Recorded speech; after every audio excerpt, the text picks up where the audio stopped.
Hola,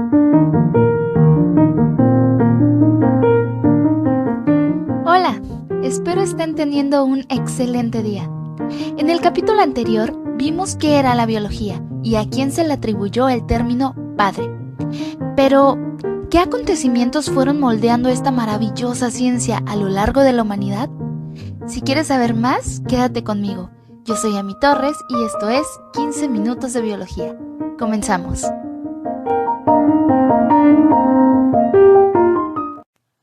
Nuestra primera historia de la época antigua termina con un Aristóteles de 62 años, en su natal Estagira, muerto a causa de cáncer. Gracias, Aristóteles, nunca te olvidaremos. El cielo te trajo y el cielo te lleva.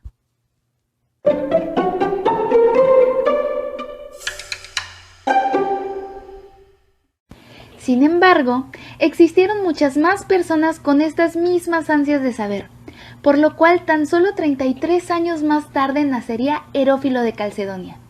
Y este hombre, nacido en Grecia, fue un médico el cual es considerado el primer anatomista, ya que sentó sus bases practicando disecciones. Y para quienes no estén familiarizados con el término, una disección básicamente consiste en tomar un organismo, ya sea animal o vegetal, separar sus tejidos y pues estudiarlos. De esta manera hizo el descubrimiento de la disposición de los vasos del cerebro, lo que hoy en día conocemos como prensa de Herófilo. También llevó a cabo vivisecciones para poder estudiar el encéfalo y describió en animales los plexos coroideos, el cuarto ventrículo y las meninges, que son una membrana de tejido conectivo que cubre las membranas del sistema nervioso central. Todo esto cuando las disecciones de cadáveres aún estaban prohibidas. Ya saben cómo son estas personas, todos unos rockstars. A él se le atribuyen aproximadamente 9 tratados de anatomía, aunque todos estos se perdieron en su totalidad cuando fue destruida por primera vez la Biblioteca de Alejandría. Gracias, Julio César, dijo nunca nadie. Ahí juntito, pero no revuelto, tenemos a Erasístrato. Este hombre fue un médico clínico experimental y anatomista, quien junto con Herófilo formaron la escuela de Alejandría. Básicamente estos dos personajes eran como cuatachos. Es fundador de la fisiología experimental y él consideró que el centro del pensamiento y las funciones mentales estaban en el cerebro y no en el corazón, como lo decía nuestro buen amigo Aristóteles. También notó que las venas transportaban sangre y no aire, e identificó la cirrosis hepática.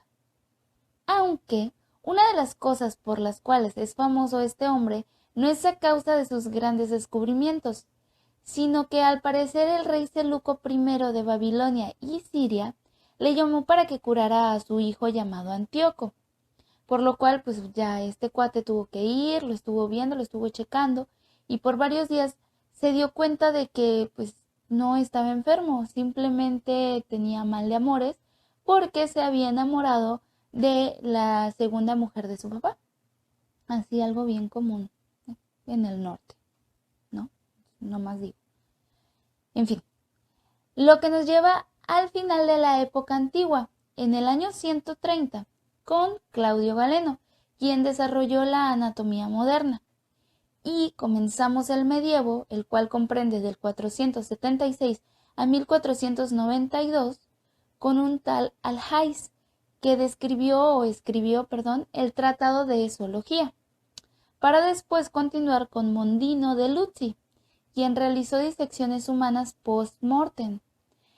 Anteriormente les había dicho que una de las primeras personas que había hecho esto era Herófilo.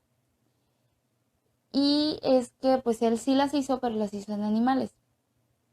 Aparte de esto, en esa época no estaban como tal permitidas y se pasan a esta por alguna extraña razón que a ninguno de nosotros nos importa, pero bueno.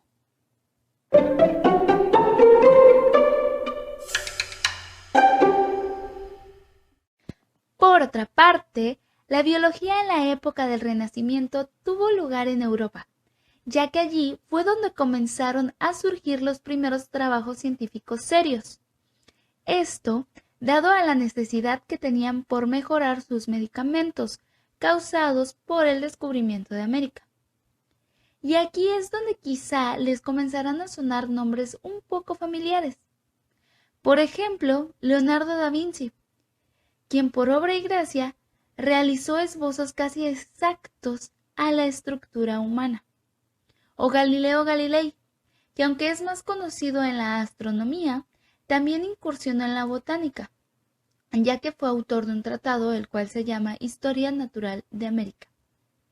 Y otros no tan conocidos, como Conrado Gessner, quien fue un médico suizo naturalista, el cual estableció la primer clasificación de las plantas en función de flores y frutos. Y destaca más que nada por un tratado, el cual se llama Zoología e Historia Animalium.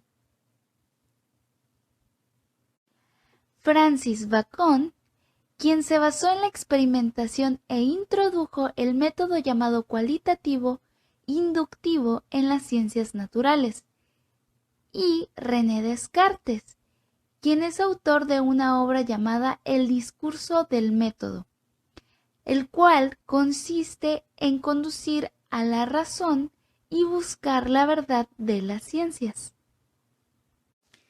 Y aquí es donde se viene mi top de épocas. Y no es que las anteriores no me hayan gustado, pero es que yo estoy maravillada con las mentes que vienen a continuación. Comenzando por Francisco Redi, quien afirmó que todos los seres vivos proveníamos de seres preexistentes. Este médico, naturalista, fisiólogo y estoy segura que muchas otras cosas más, tuvo el valor de intentar refutar la generación espontánea en un tiempo donde creían fervientemente en ella, con uno de los experimentos más conocidos según yo. Este consistía en dejar trozos de carne en distintas jarras. Una la tapó con una gasa, otra la tapó con un corcho y la otra la dejó sin tapar.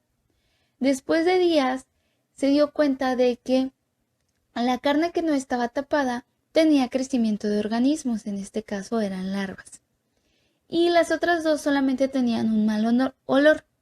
Sin embargo, volvió a repetir el experimento, esta vez con carne de pescado, y pasó exactamente lo mismo, solo que en esta ocasión se dio cuenta de que las moscas dejaban sus huevecillos en las gasas y no en la carne. Por lo tanto, con esto nos dijo que los animales muertos o la carne no puede engendrar gusanos a menos que sean depositados en ella otros animales. Y a pesar de todos esos experimentos, la creencia de la generación espontánea seguía estando muy fuerte en esa época, así que se vio obligado a admitir que en ciertas ocasiones sí se podía dar. Es algo bastante triste, pero pues sí, por lo menos lo intentó. Para 1664, él explicó cómo es que el veneno de las serpientes estaba relacionado con su mordedura. Así que, de esta manera, también dio paso a la toxicología. Como parte de esta época también tenemos a Anton Leeuwenhoek, conocido como el padre de la microbiología, quien no era más que un comerciante neerlandés con no más de 20 años. Esto fue al inicio, claro está. El cual lo único que hizo fue fabricar los mejores microscopios de ese tiempo, revolucionando por completo esta historia. Como ya les había dicho, fue un comerciante de telas, y es que ellos tenían un microscopio, el cual consistía en una lupa que estaba montada en un soporte, así eran anteriormente. Y gracias a sus ansias de saber, él fue mejorándolos. Todo esto porque en algún momento se le ocurrió observar una muestra de agua en el lago cercano y ahí quedó maravillado. Después de esto, en 1635, nacería Robert Hooke, el cual llegó a ser un científico inglés. Fue el primero en utilizar la palabra célula, pero no de la forma en la que nosotros la conocemos ahora, sino que él también fabricó un microscopio y allí fue donde notó tejidos vegetales, que están construidos por pequeñas cavidades que son como bolitas juntitas. No sé si en algún momento las han llegado a ver, espero que sí, pero sí. Y a esto le llamó célula. En 1735, en Suecia, llega Carl von Linné o Carlos Linneo.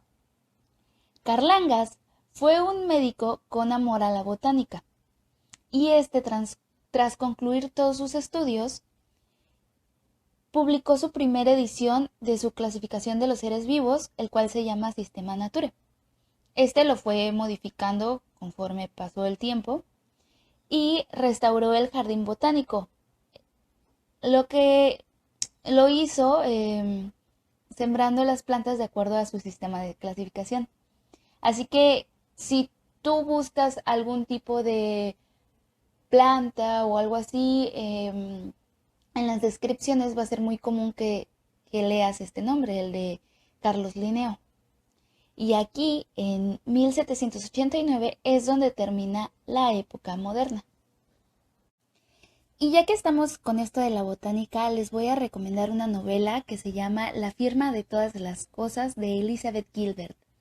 La verdad es que no te habla como tal sobre la historia de la botánica o la biología, pero se me hace un libro bastante interesante.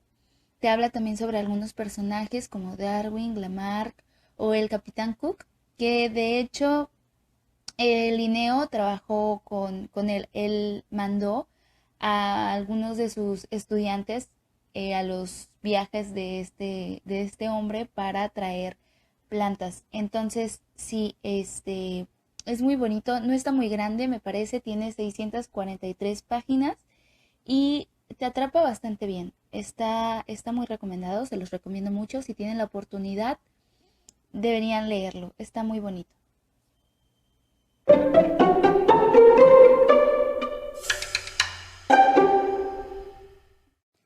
Y con esta recomendación terminamos el segundo episodio. En el siguiente capítulo nos transportaremos al no tan lejano 1789, el inicio de la Edad Contemporánea. Aquí escucharemos sobre personajes un poquito más reconocidos, como Alexander Fleming, Lamarck, y no se confundan, él no se sacaba condones por la nariz. Pasteur y nuestro poderosísimo Darwin.